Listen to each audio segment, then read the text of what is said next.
তো দর্শক, আসসালামু আলাইকুম। কানাডা থেকে সাকিব স্বাগত জানাচ্ছি। কানাডার একটি খবর দেই যে প্রতিনিয়ত এখন খবরের অভাব নেই।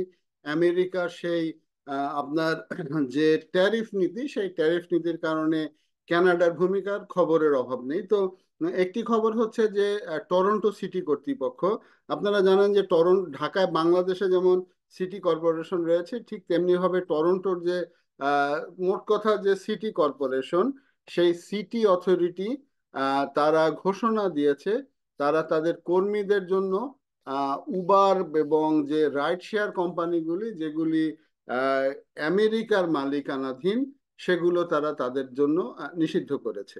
অর্থাৎ নিষিদ্ধ মানে এটা যে তারা কোনো কাজের প্রয়োজনে বা তাদের যদি কোথাও অফিসের কাজে যেতে হয়, যদি গাড়ি না পাওয়া যায়, অর্থাৎ কোনো কাজেই তারা আর, মোট কথা হইল গিয়া যে এই আমেরিকার যে রাইড শেয়ার, উবার এবং আরেকটা জানি কি আছে, লে অফ আর সামথিং লাইক দিস, এই ধরনের এই কোম্পানিগুলিতে তারা আর হায়ার করতে পারবে না।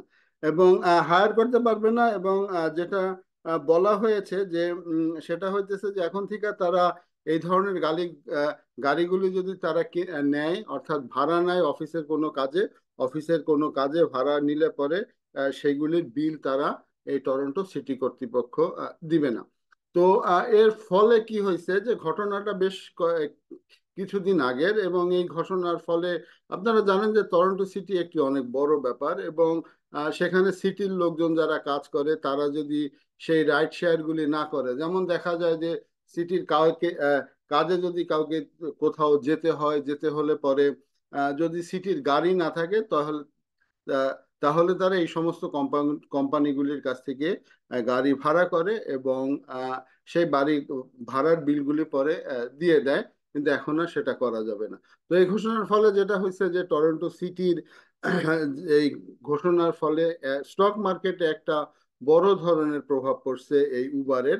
এবং উবারের স্টক কিন্তু আস্তে আস্তে আহ, আহ, দীর্ঘদিন ধরে, অর্থাৎ এই ডোনাল্ড ট্রাম্প ক্ষমতায় আসার পরে এর কিন্তু নিম্নমুখী, অর্থাৎ যেটা কিছুদিন আগেও $87 মতো ছিল, সেটা এখন কমে কিন্তু $72 হয়ে গিয়েছে।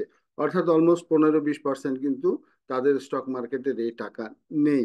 তো সারা কানাডা জুড়েই চলছে আমেরিকার পণ্য বর্জনের ডাক। তো আরেকটু বলি যে সেটা হচ্ছে যে এই উবার যখন টরন্টো সিটি যখন বন্ধ করে দিবে, এবং এর প্রভাব কিন্তু উবারের অন্যান্য জায়গাতেও পড়েছে, এবং অন্যান্য জায়গাতেও পড়েছে, অর্থাৎ সারা কানাডা জুড়েই কানাডার মানুষ কিন্তু এখন আর উবারের প্রতি তারা বিমুখ হয়ে গিয়েছে, এবং লোকাল যে ট্যাক্সি কোম্পানিগুলি রয়েছে সেই লোকাল ট্যাক্সি কোম্পানিগুলির দিকে ঝুঁকছে।